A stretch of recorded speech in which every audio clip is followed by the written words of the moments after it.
Okay, today we're gonna make some gnocchi, and I'm gonna use that later on tonight because I'm making some short ribs, and I'm gonna use short ribs, the oven-dried tomatoes that I made yesterday, and the gnocchi and some spinach.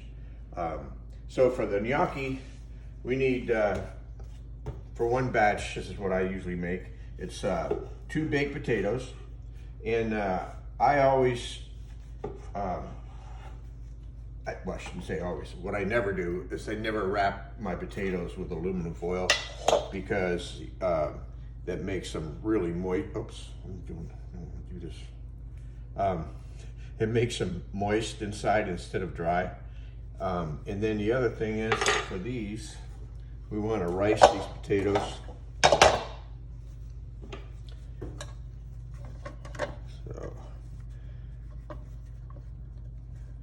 Get as much potato out of there as you can.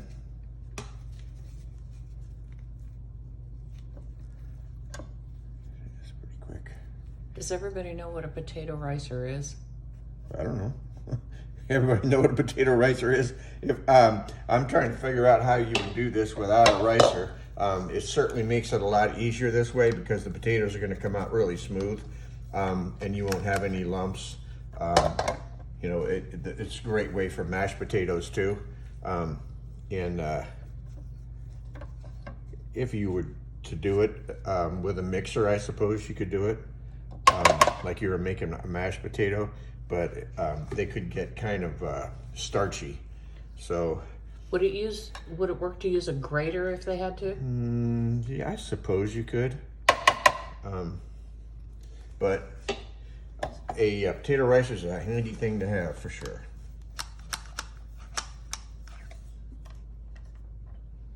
I don't want those lumps in there. Okay, so this is a basic recipe. A little bit of salt. I use kosher salt. And then make a little well there. 1 egg. And since the potatoes are hot, I'm going to mix that up real quick.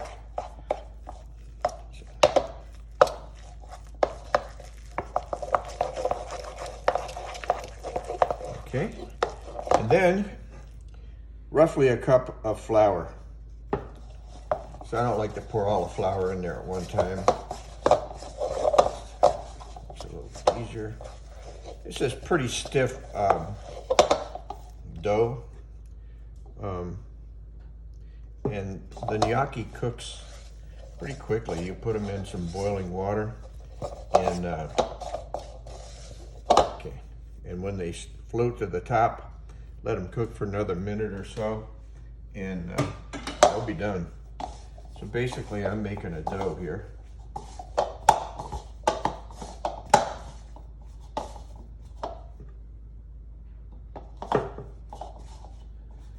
And it's pretty quick. I mean, it doesn't take long to make these. And you can buy them in the store, so, and they're not bad. I don't know, I enjoy making them.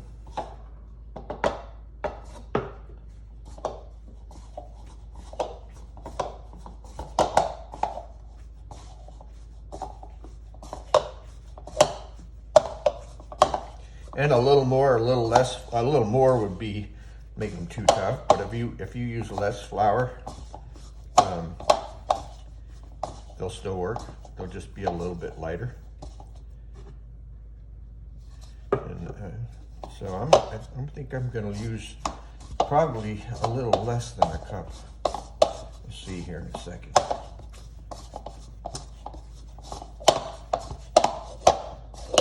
So what you used was 2 baked potatoes, 1 egg, and a little less than a cup of flour. And some salt. And some salt. That's exactly it.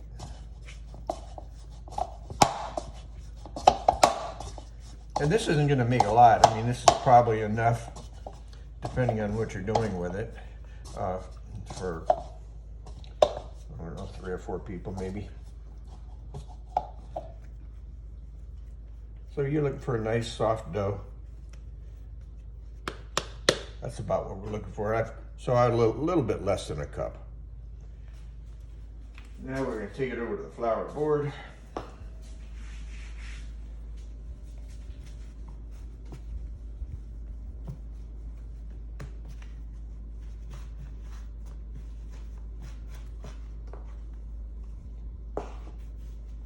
So I just like to work in smaller. Roll her out. And you always want to make sure you wear dark clothes when you're working with flour. I don't know what I was thinking, but obviously not clearly.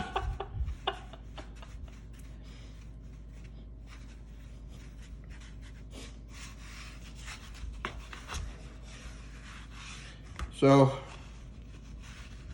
it doesn't really matter how thick this is. You could always cut them, just adjust how big you cut them there.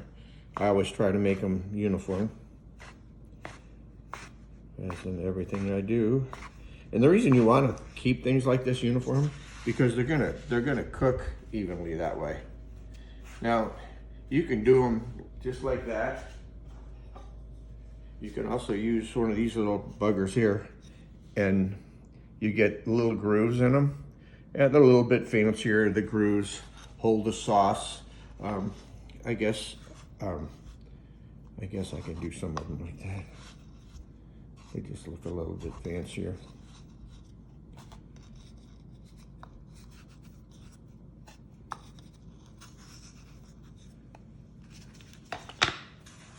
Or you can just use, I normally just do them like this.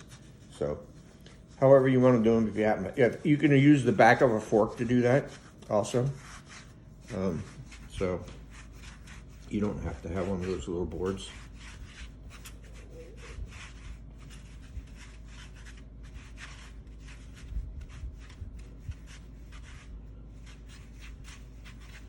Okay.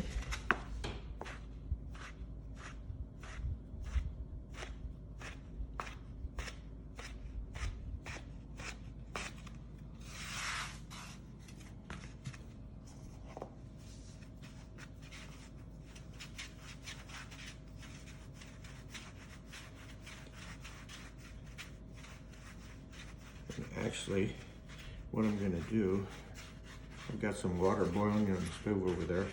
I don't like to crowd the pot, so I'm gonna go ahead and put some of these in the boiling water I've got over here. Let's see, let's crank that up. You really want to have it on a roll, not boiling too hard, but see, it's just now. I'm gonna do a roll. Oops, wrong way.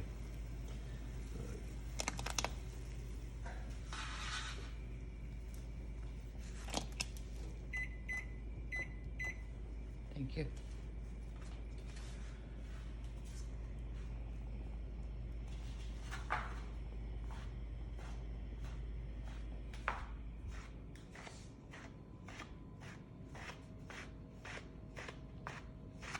So as you can see, it doesn't really take a lot to make these guys.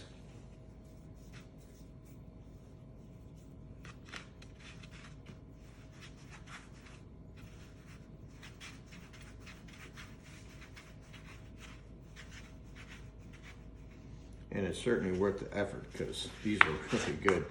I love gnocchi with just like an Alfredo sauce with baked in the oven with some cheese on top. Really healthy too. Not.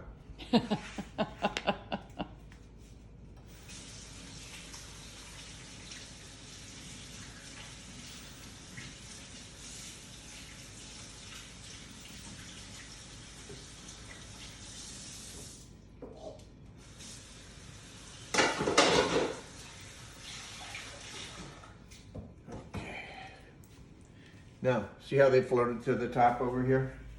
They're just about ready. Okay.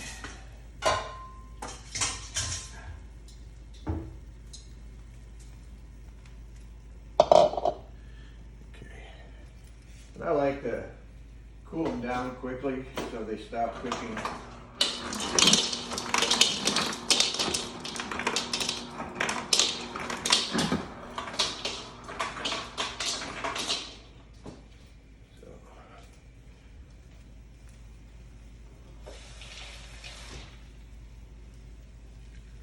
So I'll just take them out of here.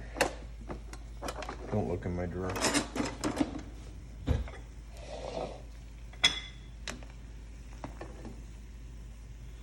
And they should cook a little bit more. So really, like I said, once they float to the top, let them cook for another minute or so, and they are going to be done. And then I'll throw the other ones in. I'll get them cold as soon as they're cooled down, drain the water off, and then I'll toss them with a little bit of olive oil and put them in the refrigerator, and they'll be good to go for later. The olive oil, the oil just keeps them from sticking together.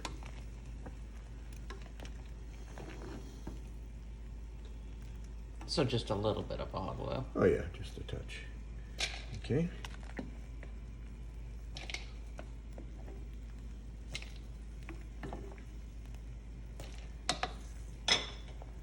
And put the rest in.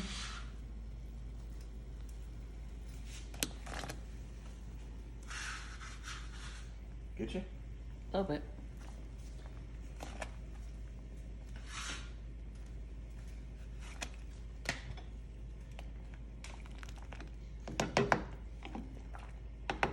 What? James is giving me the, I'm not talking, I suppose. So anyway, later on, we did the sun-dried, not so much, oven-dried tomatoes that I made yesterday. And then the gnocchi, and then later on this afternoon, I'm gonna braise the short ribs. I'll show you that process. And then the final dish is gonna be the sauce from I'll make the sauce from braising the short ribs, the gnocchi, the oven-dried tomatoes, and some fresh sauteed spinach. It's a really nice combination, one of our favorite meals. And that's it for now.